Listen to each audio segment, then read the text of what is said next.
Hier à Rennes, pas de feu d'artifice, mais c'est tout le Parlement de Bretagne qui s'est embrasé à 23 h avec un son et lumière, une vraie page d'histoire, de la magie en plus. Beaucoup de monde était venu assister hier à cette première séance. Reportage de Thierry Breillet et Larbi Benchir.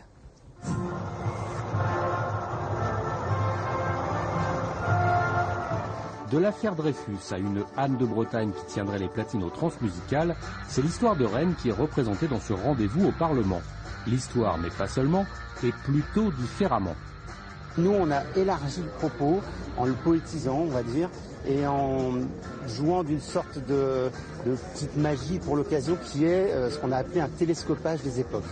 C'est-à-dire que ce rendez-vous au Parlement, il consiste à dire aux gens, venez, vous transporter dans un temps condensé où on va faire se télescoper les choses, voilà, un petit peu par la magie du spectacle. Donc faire des va-et-vient dans le temps, si on peut dire, et puis croiser des poésies et des perspectives très différentes.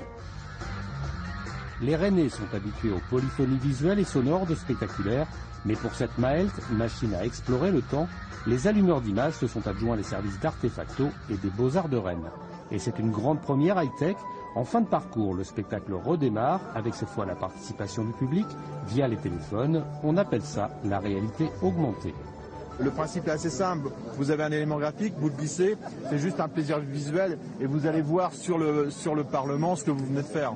Donc, mais il y a d'autres scénarios à inventer. Donc là, ça va être à nous de jouer. Un spectacle pour voir autrement le Parlement, un Parlement qu'on se prend par instant à trouver encore plus beau sous ses nouvelles physionomies.